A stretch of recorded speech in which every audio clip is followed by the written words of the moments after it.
Let's get started with today's episode. We're very lucky to share this time with our special guest, Heath Davidson. Heath is a well-known Australian wheelchair tennis champion. He's a four-time Australian Open doubles champion and has won two Paralympic medals. But that's not why we want to talk to him. Heath also has a physical impairment in the form of paraplegia, which was the result of contracting viral transverse myelitis at the age of 5 months. Welcome, Heath. Thank you for joining us today and sharing your story. Thanks for having me, Kate. Now, did I get that right? Viral transverse myelitis? Transverse myelitis, but Mhm. yeah, close enough. Yeah, and obviously at 5 months of age, Yeah. realistically, this is all you've known.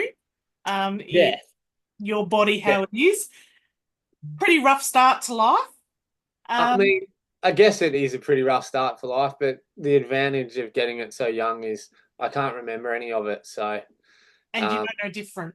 yeah, correct. It's a conversation that I have with a lot of my friends that play wheelchair tennis. Like the big question: would you prefer to have known no different, or would you prefer to experience being able to run and walk and all of that sort of stuff? And I'm a firm believer in I would prefer that what happened to me is a better option for me because I feel like losing all that would be a lot harder than um, yeah, just Not knowing not any knowing any different. different.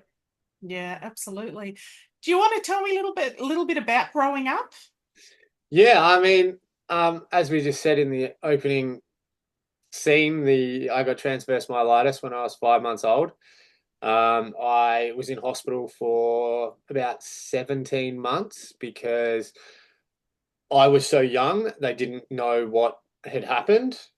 For And people out there that don't know, and I must admit, I'm one of them, what is transverse myelitis? so transverse myelitis, to my knowledge, I haven't done a heap of research on it, but um, it is a virus that affects the myelin sheath in your nervous system.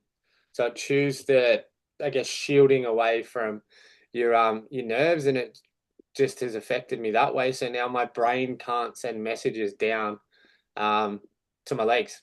That just Okay. gets all fuzzy. Yep. So it's basically from your legs down that. Well, originally when I got the transverse myelitis, it affected me up at like C4, C5. So on my MRIs and all that stuff, you can really see damage up that high. But over the course of 7 weeks, the first 7 weeks I was in hospital, I gradually got movement back in my arms and hands. But I don't have any feeling from my chest down. Okay. And 17 months, that's a long time in hospital. You obviously had a lot of very strong supporters. Yeah, Um, who mum and were dad. they? Mum and Mum and dad. dad obviously were always there, trying to hold jobs, and dad owned his own business, so that was pretty handy that he could go in and out when he wanted. But yeah, I guess it must have been really traumatic for my parents, having to watch their second son go through this after they'd already had a son, and I've got an older brother that was born breech, had his umbilical cord wrapped around his neck, didn't breathe for the first 3 minutes, and yeah, suffers from an intellectual disability now.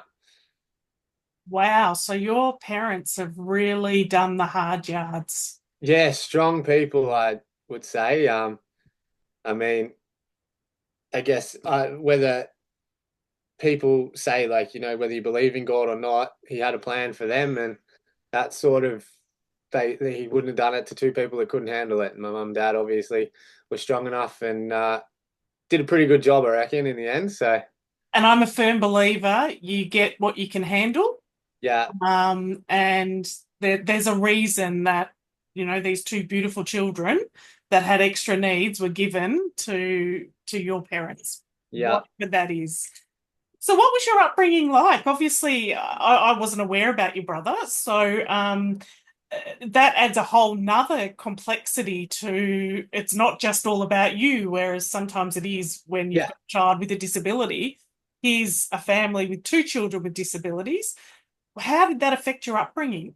I mean, it was just really. full on, I guess, because my brother is very high needs. So somebody was always with him, and Trent loved my mum.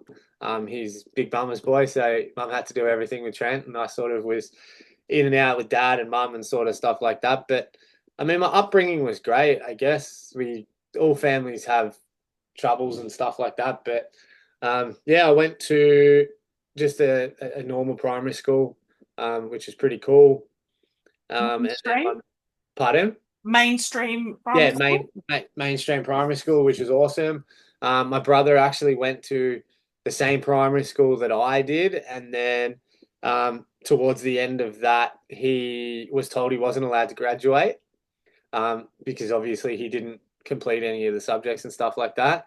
And really cool, the school banded together and said, "Well, if Trent doesn't graduate, none of us do," Wow. which is unbelievable. So that was really cool. And then he went off to Yarrabah, which is just a special school in our local area.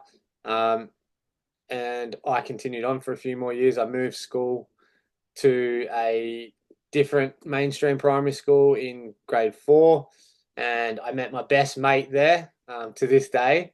And the only reason he started talking to me to begin with was because when we moved school um, in grade 5 and 6 at Mordialloc Primary, you used to have to go upstairs. And obviously, I came to the school and we had to stay downstairs. So I wasn't the most liked kid in the world in grade 5. But my best mate, Damien, his mum actually said to him, "You make sure you're friends with that kid in the wheelchair because you've got a sister in a wheelchair and you sort of understand it a bit." And yeah, 24 years, 25 years on, he's still my best mate. Well, that just about makes me tear up. That's so like, and he's able-bodied. He's Yeah, yeah. So yeah. it's just pretty cool. And it ended up that his sister went to the same special needs school as my brother. So um, it's a small world. Like things sort of always, I do believe things happen for a reason. And yeah, me going to that school, Mordialloc, obviously, the reason I went there was to meet Damon. Damien. We're still, as I said, like he's one of my older, I consider him an older brother. That's just gorgeous. And what happened once you finished primary school? Where did you head to? So had or parents got divorced straight after primary school, which caused a bit of issues. Obviously, just it wasn't a very nice breakup and stuff like that. Do you think that had something to do with the stress of having two disabled children?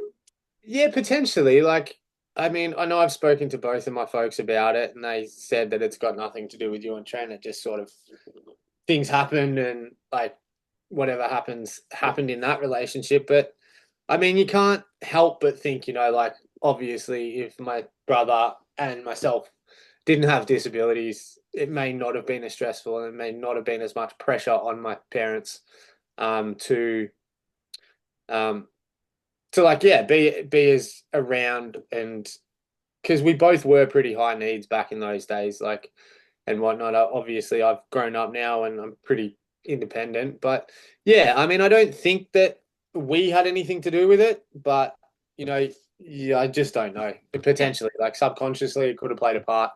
The Um, pressure on anybody with anything, if there's too much pressure, yeah, something definitely, gives. definitely. So then, yeah, we pretty much they broke up. Um, Trent stayed with my mum and I moved in with dad because I was playing sport at the time. And dad was the one that took me to all my sporting stuff. So I jumped across with dad and we lived in just a couple of different houses, like around the local area so I could get to school and stuff like that.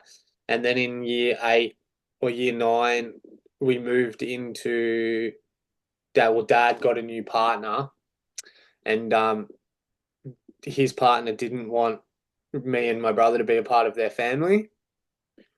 Um, so my dad, as I mentioned, my dad owned a factory, and owned his own business. So I moved into my dad's factory by myself from 15 onwards.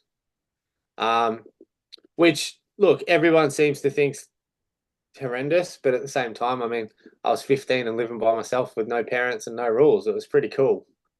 But yeah, looking back now, I guess it wasn't the right decision as a parent, but that's okay. Me and my dad have had our issues over the years, and I guess we've sorted them out now, so we're good. And mum, when I moved out with dad, it hit mum really hard, and mum didn't talk to me much necessarily. Um, till a bit later in life when I moved back in with mum, and yeah, so it was all sorts of fun. Obviously, being at high school, um, and high school, I found I started to get teased a lot more. Yeah. Because kids grow up, And obviously. you're not considered normal. Yeah, you're different, Yep. I guess, and it's just one of those things. You get left out of sports and all that sort of stuff if you have to pick teams and stuff like that. But as I said, my best mate Damo was with me the whole way. He was in my class in high school, so we sort of did everything together. And yeah, I mean the bullying and all of that sort of stuff. I was pretty lucky, and I had a mindset of, if the only reason kids are picking on me is because I'm in a wheelchair, I'm doing pretty well. Because if they've got nothing else, then hey, you know what? It is what it is. And I got pretty tough skin, so And that's an amazing outlook on life because some people that would break. yeah. And I mean, I'm a big advocate now for um going out and talking to schools and stuff, and just explaining to kids, like everyone has ups and downs, and I've had some horrible things happen to me in my life, and I've come through the other side. But that's not to say that my problems are more important than your problems or anything like that. Like we all deal with things, and we all have problems that we all think are massive, but you know, you just gotta like push through them and fight the good fight, I guess, and just try and say that you need help if you need help. Have you ever been in a position where you felt like giving up? Um, I mean, yeah, for a little brief stint back when I probably was like late high school, so year 11-ish. I mean, all those questions. Up until then, I never questioned why I was in a wheelchair. Like I sort of just went with it. I'm like, well, this is it. This is the Is what cards it I've is. been given. You know what I mean? Like, ain't nothing I can do to change it. Um, and then in year 11, or late year 10, it was sort of like, this is pretty shit. Like, I don't quite understand why I got an airborne virus out of nowhere. Like, it was something that could have happened to anyone. And I was just, I guess, in the wrong place at the right time. You know what I mean? And that just left me there. And then um, obviously started talking to somebody a little bit, and just sort of the questions, like why me sort of thing, feeling a little bit sorry for myself. And yeah, I guess it just took a little bit of time for me to accept again that this is it. Like I never really thought about it up until then. And then yeah, once I did sort of accept it, life got good. Life But then gets a bit easier. it did get a little bit easier, but then took a turn later on after school and stuff like that. But we'll get into that when we get to there. So so was it speaking to someone? Like, did something just click that made you change your mindset? It was Or just, yeah, I mean, look, talking to somebody and just, I guess, getting to the point where I'm like, if I just sit here and don't accept it, then my life's never going to change. This is where I'm at. And it's the only person that can change the outlook on my life is me. And yeah, and it's not even, I wouldn't even say it was because of the bullying or because of any of the situations that had happened in my life up until then, which made it any worse. It was just, yeah, I woke up and I'm just like, oh, you know what? Why me? Like, it's really weird. And then, as I said, it was like that for a little bit. Um, I think, as I said, it was later in high school when I started to, like, I guess, get myself into a little bit more trouble, like drinking and all that sort of stuff. And we've had some alcoholism throughout our family, and it's just something that didn't really sit well with me. So I do my best not to drink. We haven't been a family that can go out and have one or two beers. It's write yourself off, and All or nothing.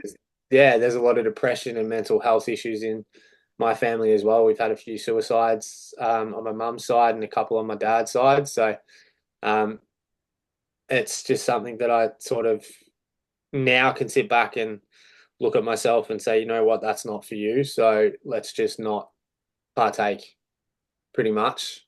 I mean, I have gotten a lot better. I went out to a function on Monday night and had two beers and stopped, but it took a long time for me to be able to I guess do that instead of just writing myself off and suffering from Do you the mind me aftermath of asking how old you are? that. I'm 37. 37. So Yep. it's been a long journey then. It has, and I mean the That's journey gets real heavy after school. So, all right. Take me there. um, so yeah, obviously with everything that was going on with my dad and his new partner and stuff, and me living by myself, during those later years of high school, having no rules and no responsibilities and nobody to tell us what to do, we drank and we did drugs and all of that sort of stuff. And being a kid in a wheelchair, I'd managed to somehow find a bottle shop around the corner from home that never asked for ID because I think they were too scared to ask me for ID because I was in a wheelchair. So it was pretty much just party central at my factory. Like everyone would come around on the weekends and we just get stuck into it. And I think that just led to me not going to school because I didn't want to. So I was just waking up, not going to school. Well, actually, it wasn't that yeah, like waking up, dad would come, give me $10 for lunch, and I would wheel to school, not go, keep the money. And then on Friday night, I'd have $50 in my pocket. That So, was what going to be do? my question is where did you get the money to be able to drink? So, um, yeah, the $10 a day I used to get for lunch, I just used to put in my pocket, and on the Friday we'd go down and buy a slab or whatever, whether it was a UDLs, Red Bears, beers or whatever.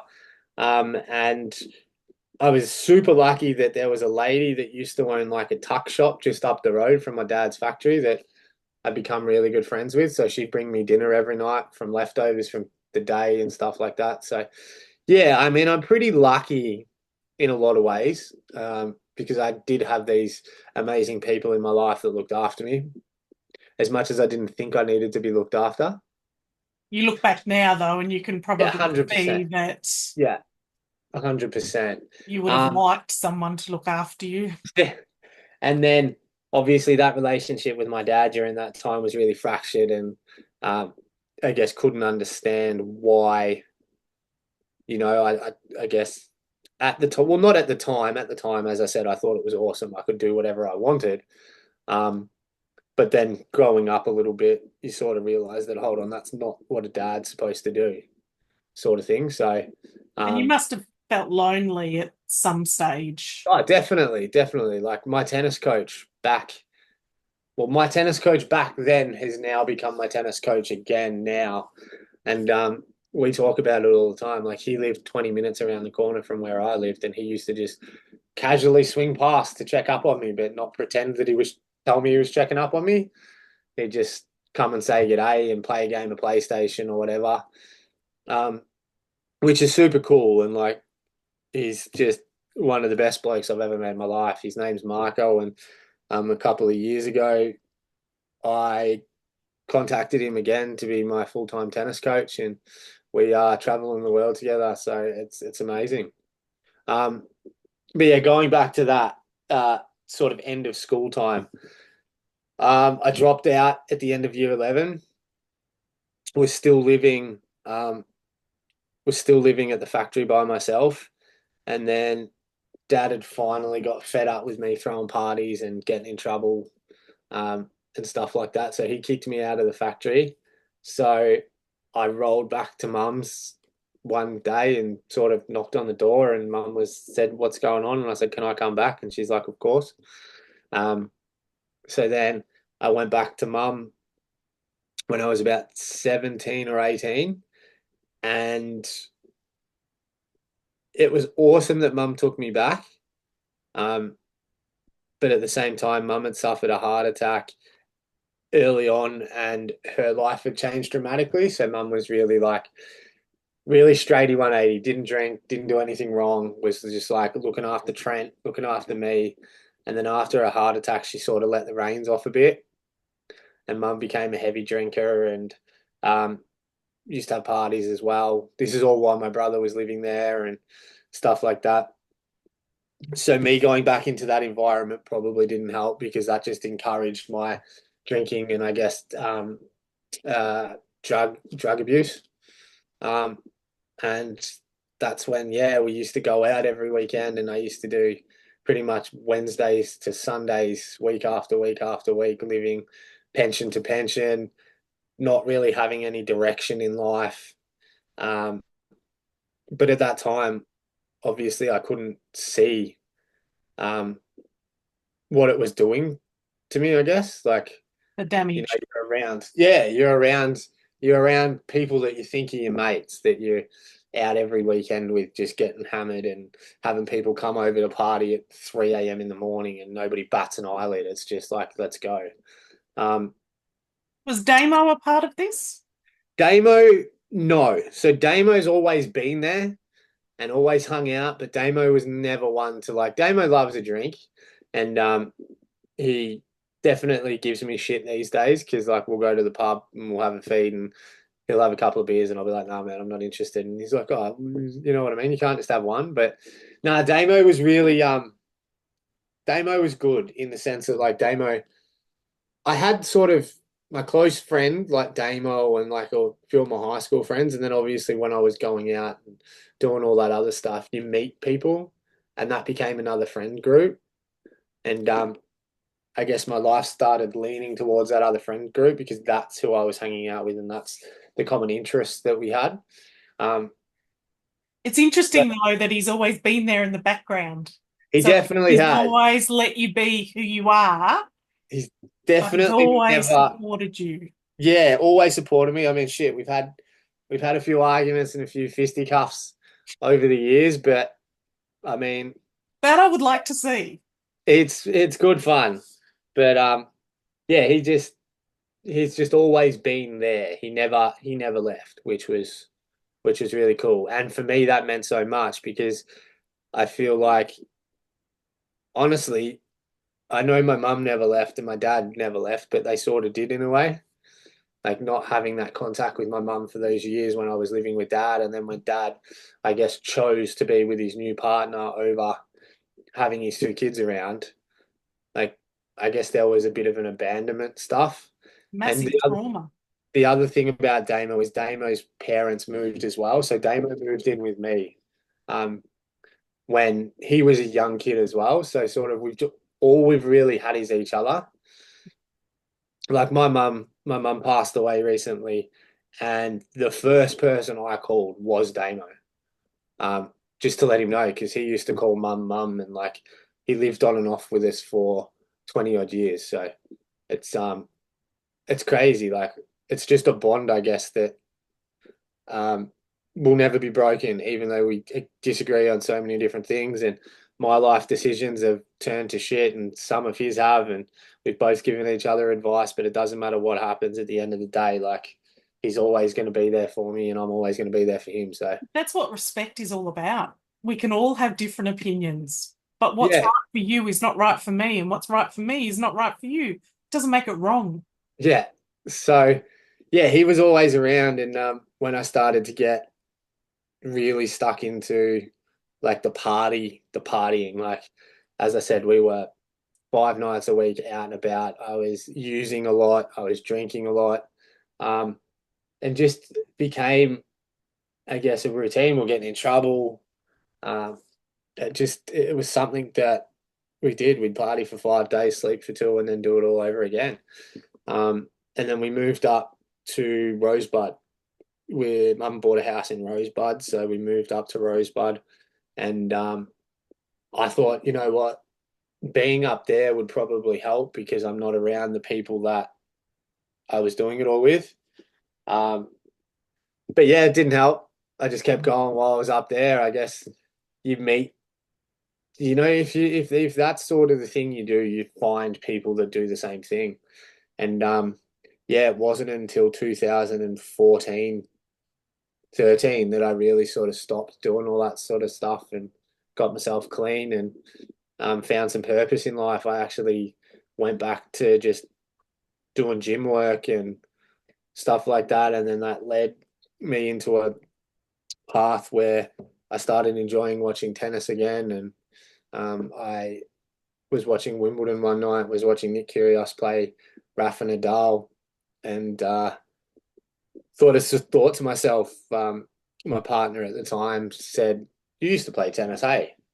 And I said, "I did." And she said, "You ever thought about going back?" And I said, "Not really." Um, and then that sort of just set this little itch in the back of my head off. And then I called Marco a week later, and yeah, he said, "Come down and have a hit." So I went down and had a hit on, I think it was a Tuesday night.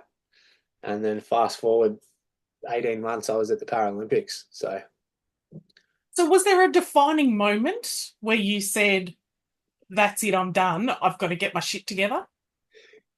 Just sick of watching my friends pass away or go to jail, to be honest with you. Yeah. I mean, it's a horrible drug. Like drugs are, I mean, we were doing ice pretty heavily. Um, and then obviously you had like cocaine and ecstasy and all that stuff. We didn't discriminate, I guess you would say. Whatever you It was could get. pretty much, it was just wherever we could get our next fix. And um, it just, yeah, I had a couple of friends, like close to friends that we were friends with at those times that were always great people. Like they were genuinely, to me, great people. They always looked after me. They always were around, and if I needed them, they were there. And I think they were just sort of stuck in the same like mental space that I was. Like this is just what we did. Like attracts like.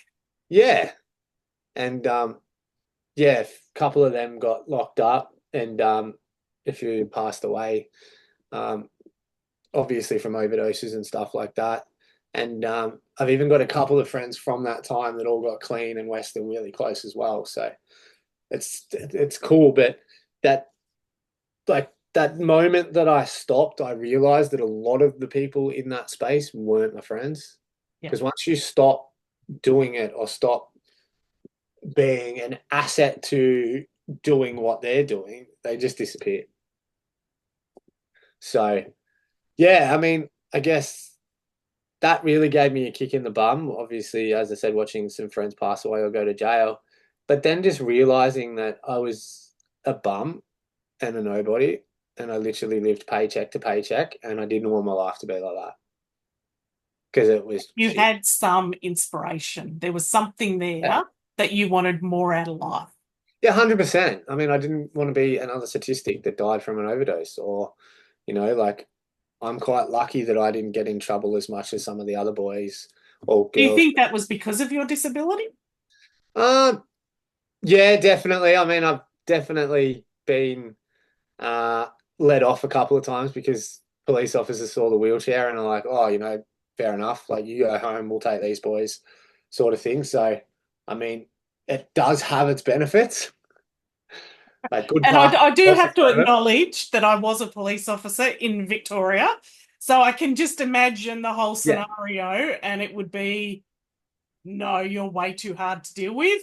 yeah, Off you go home, we'll deal with the others. yeah. I remember one night specifically where we'd been out at a party and we were all walking home back to my factory, my dad's factory where we were staying, and one of the boys was a bit drunk and decided to pick up uh, the what are they called, like a stake out of the ground, that whatever, and he threw it through a window of a house, and we obviously all took off, and we probably got a K up the road.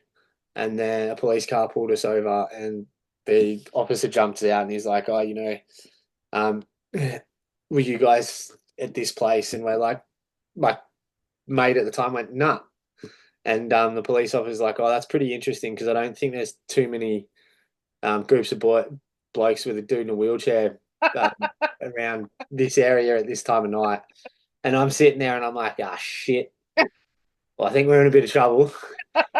And yeah, he literally sat us all like on the gutter, gave us all a stern talking to, and then put the other three boys in the back of the divvy van and said, "Where are you staying?" And I said, "Just up and around the corner." And he's like, "I'm gonna follow you till you get home, and then I'll take these boys away."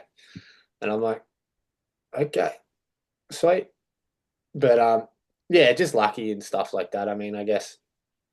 There's got to be some benefits to I mean, as I said, good car parks and getting out of trouble. It helps. But absolutely.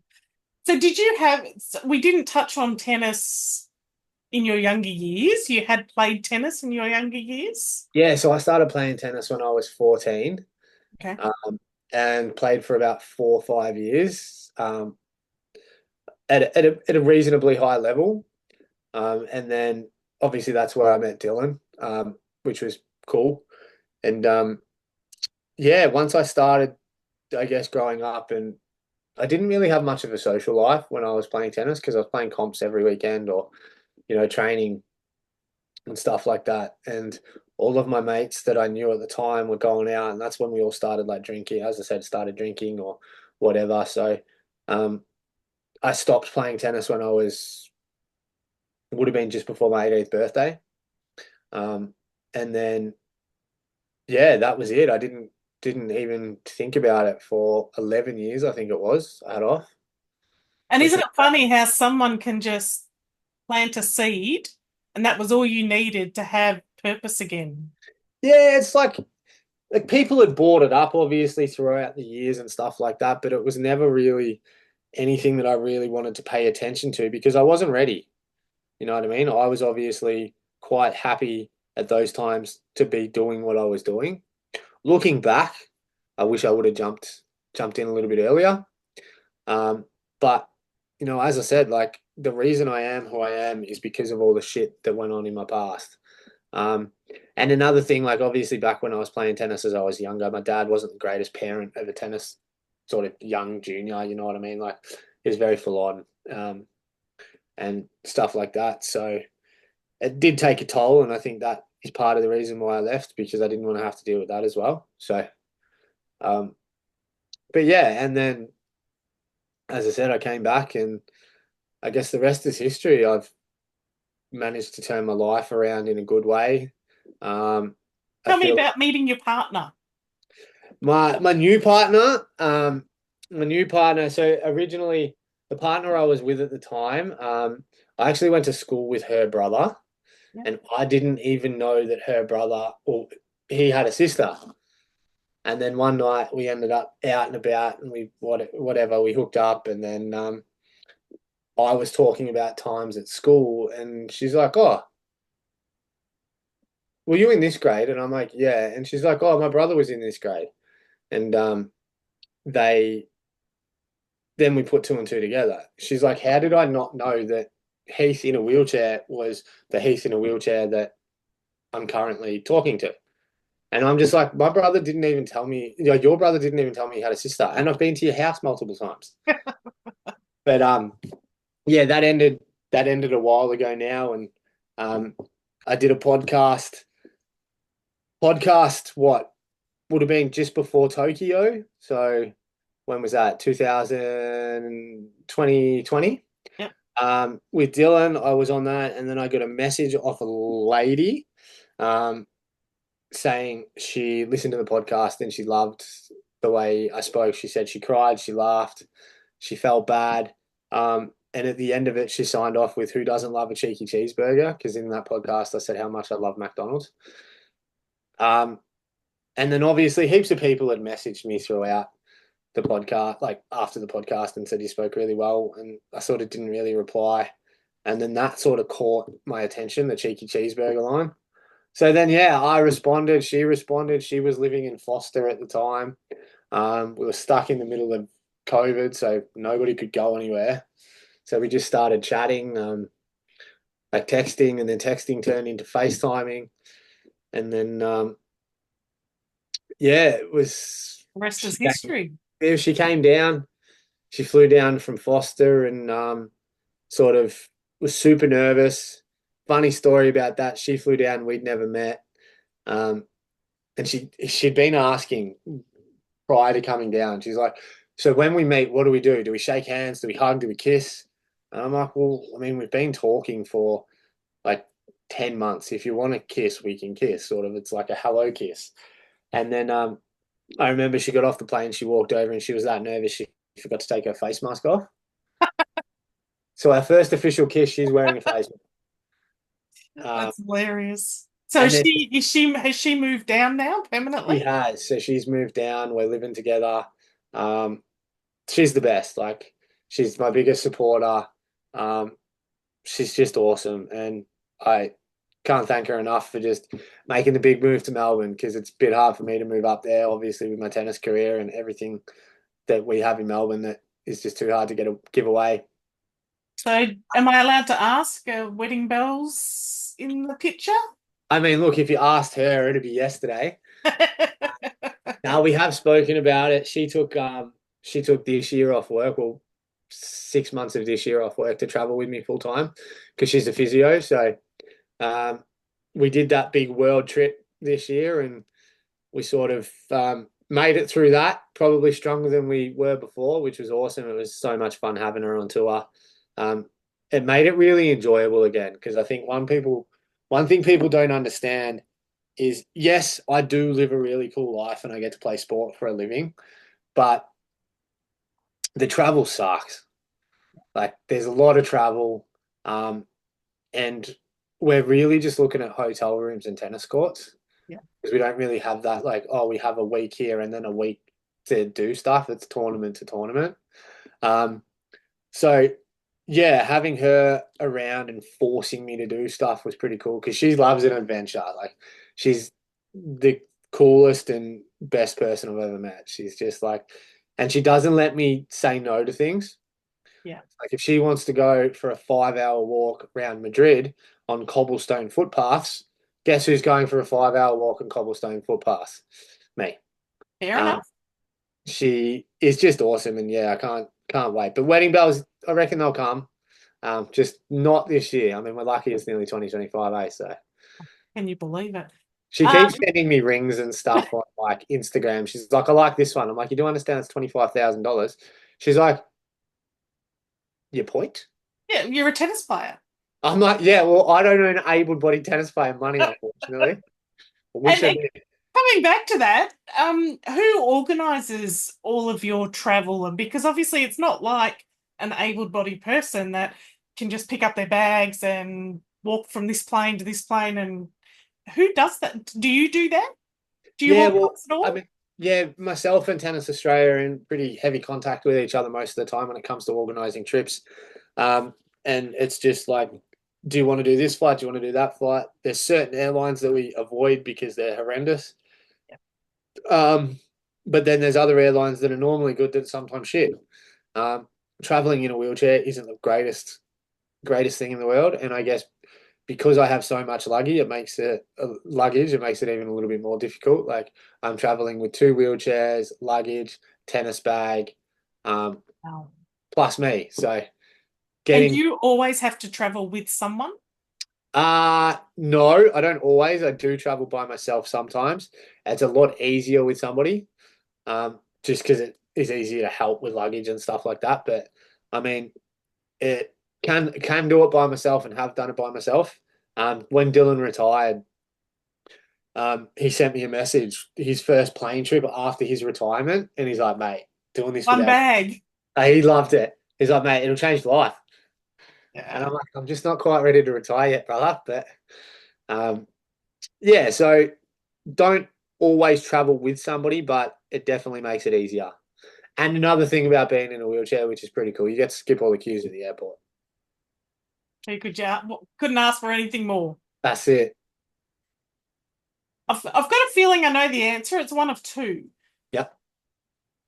Who's been your greatest source of support and inspiration along your journey? Um, I mean, there's two people, I guess. Damo's probably been there through everything, and my tennis coach Marco. Um, he has probably done more for me that he doesn't know about than anybody else has. I really look up to him. He's just one of the best blokes, as I said, I've ever met. And Damo's just always been there. And that's not taking anything away from my mum and dad because they've always been supportive in their own way, and stuff like that. But yeah, like I think people say, blood is thicker than water. But the two people that I have the most, that I would consider most family, are two people that aren't blood. They say you can choose your friends, you can't choose your family. But I mean, and that's not to say that I don't love my mum and dad. Like I would do anything for them, and I've looked after my mum. As I said, she was sick for a long time, and I looked after her, and just really happy that she's not in pain anymore. And me and my dad have really repaired our relationship. We're in a really good spot. Is he still with that partner? No. Dad. She unfortunately passed away. And Dad's obviously got another partner now who's lovely and loves my brother and loves me, and just having the best time. And I think one of the hard things that I struggle with is, especially with Dad, is everything that happened in the past. I've acknowledged, he's acknowledged it's over. Like you don't need to keep trying to make up for that. You know what I mean? Yeah. Like we're in a good spot, and that's awesome. There's so many families that can't get past that hurt and abandonment and so forth. Yeah. So that's amazing to But hear. I think that all comes back to from like obviously like just my upbringing and being in a wheelchair. Like I became so resilient and had tough skin because nothing was ever easy. No. You know what I mean? So like you learn to forget and forgive because I mean shit, the amount of people that have probably been mean to me at school that I now am really close friends with, like things linger. And the other thing that I've realized over the years, and obviously just, if you have a problem with somebody or you're sitting there not liking the way somebody's talking to you or whatever, the only person that that affects is you. They don't give a shit. So if I'm sitting here and I'm really struggling with, say, stuff that happened with my dad or stuff that happened with friends, the only person that's affecting is me because their life's fine and dandy and they're moving along. They're not thinking about it. Nah, and that's honestly only really happened in the past couple of years. Since I've been talking to my sports psych, I speak to him twice a week at the moment. A little bit more at the moment because, as I said, my mum passed away, and I've sort of been struggling a little bit with that. Um, because I didn't expect to really miss her as much as I do. Um, it's crazy to think that somebody that's a part of your life for so long is just gone. And we actually went up to my partner's house last weekend in Foster, and I woke up on Saturday morning, and my partner said to me, she said, "Are you okay?" And I'm like, "Yeah, I'm all right. It's just I'm finding it a little bit strange that like we're here with your mum and your stepdad and all that stuff, and I love them. They're great people, but it's sort of just a little bit hard at the moment because I am waking up every morning and realizing I'm never going to be able to do this or speak to my mum again." So it's been a rough ride the last 3 months. Obviously, pulling out of the Paralympics because mum got really ill.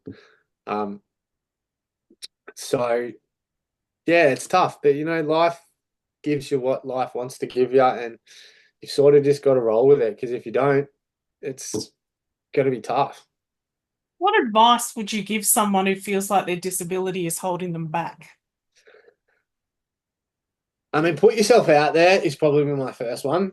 Like a lot of the experiences that I've had in life haven't been because they've been given to me. It's because I've put myself in a position where um, it could happen. And that's not even good things as well. Like I remember back when I was growing up, I went out to a nightclub and was drinking and was doing all that stuff. And the amount of people, they're like, "Oh my God, you're in a wheelchair and you're out clubbing." And I'm like, "Yeah, why wouldn't I be?" Like just putting yourself in situations where people have to say yes or just doing that. And the other thing I think is a really, really, really helpful is if you're struggling, ask for help. or talk to somebody Do you because there is a find, lot. sorry, No, I was just going to say because especially in today's world, there's a lot of men, and I know there's a lot of women, but there's a lot of men that suffer from mental health and um, men's suicide rates are through the roof at the moment. And it's just because we've been, I grew up in a world that men don't cry, men don't ask for help. We just do what we've got to do, and then it gets too much, and that's what happens. So, like, asking for help and saying you're not okay is okay. my favourite saying is a problem shared is a problem halved. Yeah, correct. And I only really realized that because I've been talking to my sports psych about it a lot. I'm like, it's just a foreign concept to me to be dealing with trauma like this. Normally, I would have just gone and got myself lit and forgotten about it. But because I'm not doing that anymore, I'm feeling emotions. And the way I was raised, boys don't cry, boys don't feel sad. We don't show when we bleed, you know what I mean? We're just tough exterior and we've got everything under control. And I think that to me is the biggest load of bullshit in the world. Do you think Like, it was easier for you to open up to a sports psychologist because it was going to hopefully improve your tennis career rather than actually going to a psychologist because your mental health wasn't good? see, originally, yes, because the first I've been seeing Michael now for 2 years, 2.5 years. And the first maybe 2 months was very tennis. I didn't want to talk about anything other than tennis. He was my sports side. He was there to help me with my tennis. Now we speak twice a week for 45 minutes, and I don't think tennis gets brought up once.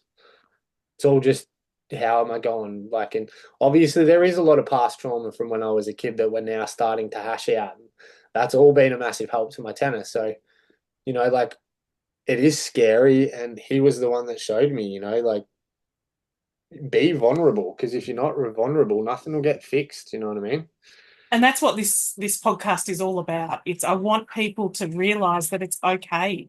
I want to destigmatize disability. I want people to feel what they feel. And like look at today, like not today, but like look at how far disabilities come in the past. Shit, 5 to 10 years. Like, Not far enough, but yeah, we're, yes. we're getting there. We're moving forward. Like we are on mainstream television. Yeah. I play on Rod Laver Arena at the Australian Open. Back when I was a kid, I could turn on the TV during the Paralympics and there would be nothing. We've now been picked up by Channel 7, who are doing the whole thing. Like, it's so cool. And that's just because of the words that people and that, like, Dylan's been a massive advocate for pushing that and breaking the stigmas around disability. Like, just because I'm in a wheelchair, it doesn't mean I can't be sexy and have a girlfriend. You know what I mean? My goal, and I'd love you to help me if you could, and I don't know how to do it, but my goal is when we have the Olympics in 2032 in Brisbane, I'm in Brisbane, Yeah, I want to have the Paralympics and the Olympics together at once. we're trying. We're trying. There's been There conversation. is talk, there is talk about it. Well, this year is the first time that the Paralympics and the Olympics have used the same logo, and not the actual Olympic rings. And we've got the little half crest. The Olympics and Paris 2024, that logo was the same for the Olympics and Paralympics. That's the first time ever. Wow. Definitely starting to get some momentum. And I think the thing is that these days people with disabilities realize that if we just keep pushing, who knows what's going to happen. Well, they got to listen eventually. Correct. And that's what we're doing. We're pushing. We're pushing Well, really hard. let's And try and get as many people behind you as we can because I think it definitely, would be absolutely awesome.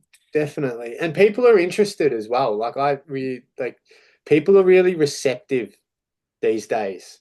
Because like I remember when I played my first Australian Open, which was 8 years ago now, or 7 years ago.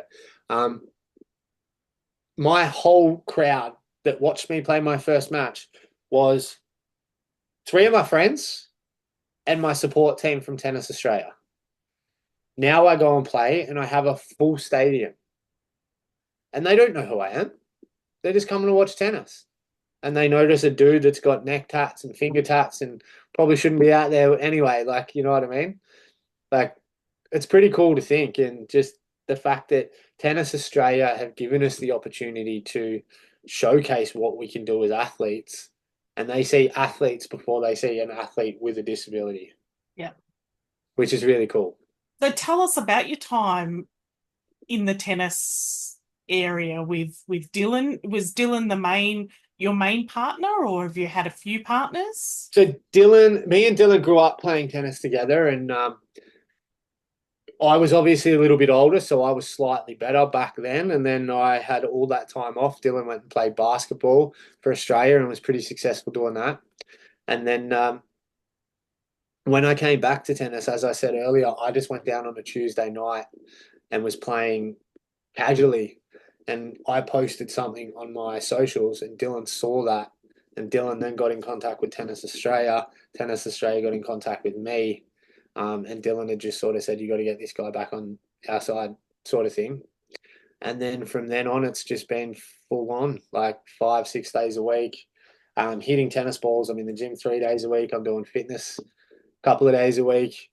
I'm definitely getting older, sorer, and slower. But, I mean, and balder. The receding hairline's no good now. But yeah, I sort of, obviously knowing Dylan personally for so long before I came back helped, because Dylan was world number one when I came back. I slid into being his doubles partner. And he knew the ropes, and he was really pushing for people with disabilities, like, to be out there in the public and, as I said, breaking down glass ceilings and just normalizing it. I mean, I hate using that word, but there's not really another word to use. Like, we just want to be seen the same as everybody else. And yeah, so I sort of got thrust into the spotlight a bit, obviously being around him so I was going much. to say, was that because of Dylan more so? Yeah, Yeah, yeah. yeah, like Dylan was the man and still is the man, but just a man in a different way these days. But yeah, he's been a massive help to me as well. Like, he was my only friend that was disabled outside of, like, people that went to my brother's school. Yeah. Like, and Dylan's parents have always been the best to me, and his brother Zach is an absolute legend. I do a bit of work with Zach and Dylan with his company GSA, which is just a consulting company. And yeah, they've just been awesome, and I think that sort of helped with my tennis career because I was sort of thrust into the spotlight a little bit. We had a lot of success in the doubles in my early career. Like, I didn't win a singles match in like the first 4 months of my tennis career. Oh, I was really? just on the road, obviously, with Dylan at big tournaments because I was there to sort of play doubles, but you have to play singles as well. So yeah, it took a long time. And Dylan had always said to me, he's like, you've still got it. You're just rusty. And then 6 months later, it sort of all just fell back into place and clicked. And then got selected to go to not Paris, to Rio for the Paralympics. And yeah, I beat my first ever top 10 player in the singles at the Paralympics. And then me and Dylan went on to beat the USA, who had never been beaten at the Paralympics before. So that was pretty cool. So how did you feel? And I want to get off Dylan because this is not about Dylan. But No, I how just did it? like talking about him. No, that's okay. How did you feel when he retired? How did that affect you? Um, it was really weird because I lost my best mate, sort of thing, on tour. Like, we'd been traveling for 7 years together. Like, everywhere that I went on tour, Dylan was there. So it was like having a best mate. Um, but at the same time, I think it allowed my tennis and me to grow. The shine. Yeah, like, it was, and not saying that he took me out of the picture, but I had to sort of grow up, and now that Dylan wasn't around, I became the number one wheelchair tennis player in Australia, and all that recognition then fell on me and stuff like that. And I feel like I grew up a lot, and my tennis grew a lot because I wasn't being compared to Dylan anymore. I was sort of my own person. Um, and I think that's just, yeah, obviously, if he ever decided to come out of retirement, I'd have him back in a heartbeat. Would you? Yeah, 100%. It was always so much fun being out on court with him. Like, didn't matter He's what quite a happened around character. it. He is. He's very charismatic, and he's a barrel of laughs. Um, we used to get in trouble all the time for conversations that we used to have on court, like at the Australian Open. The umpires would tell us all the time, you guys need to be careful because there's mics at the back of the court. I know you're saying it very quietly. Stop talking about going to revolver after the AO. Like, it's Yes, you live and learn. yeah. So yeah, I think him leaving, I think probably helped my tennis career out a lot in the sense that like I became my own person and really figured out that I could be one of the best in the world. Um, and yeah, I got my ranking up to as high as 3 in the world there for a bit. I was number 1 in the world for the doubles. Um, slowly working my way back up, What but are you now? currently sitting number 8 because I got penalised recently for pulling out of a tournament. Obviously, with my mum and stuff like that, it was a mandatory tournament. My mum had just passed away, so I didn't go. So I got penalised with a 0 on one of my rankings and dropped down 4 spots. So I'm back at 8. But I feel like I can definitely get back in there, and I'm playing the best tennis that I've ever played, and I'm still learning, which is probably the thing that's keeping me around. Because as I said, I'm getting old. I'm slightly washed up. Um, So what does the future hold for you? future. I'm running some stuff in Sydney at the United Cup. I've been invited up there to do some exhibition stuff, just to showcase wheelchair tennis on the main stage, which is really cool. And I can't thank Sydney and the United Cup for allowing me to organise that. And then fly straight back to Melbourne because I start the first lead-in tournament 2 days after that. And then January is all about the AO. So we just Oh. get into the AO, and I'm just super lucky and excited that I get to play in I think this will be my 8th Australian Open. But then moving forward past that, I mean, if the body stays good and keeps injury free, and I keep continuing to learn and get better, then I'm just going to keep slogging tennis balls around for a while, I think. I mean, obviously these days I'm doing a little bit more like keynote speaking and public speaking, and just trying to go out and help kids that are in positions that I was in, and just any advice that I can give, or if they hear my story and think, shit, if he can do it, I can do it, then that's my job done. Well, not done. It's partly my job done. I'm still a massive advocate for normalizing disability around the world and want us to become as mainstream as possible. Sounds like you've got a lot of work ahead of you. Yeah, definitely. I mean, I just got a batch of business cards that I've never done before, and trying to get my brand sort of out there a bit, and yeah, just get myself a bit out of the, I guess, athlete spotlight and become more of a just a general like person that helps out in the community. So we're getting to the point of having to wrap up. What would Yep. be your final piece of advice for all of our listeners? Um, Final piece of advice would be that shit. I don't know. That's a deep question. Um, give things a go, I guess, for me. Like, regardless of whether you're in a chair, you've got a visual impairment, an intellectual impairment. Um, if you don't try, you don't know. Like, I didn't know I was going to be any good at tennis, but my dad rang a random tennis club 20 years ago and asked if his son in a wheelchair could come down and play tennis.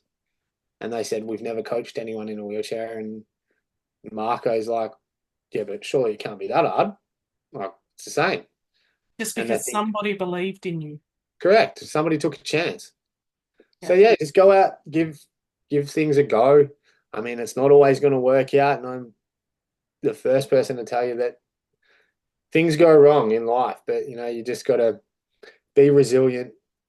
You've got to tolerate people. I know it sucks sometimes, but sometimes you just got to learn to bite your tongue and not get yourself into too much trouble. But yeah, just I mean, give stuff a go.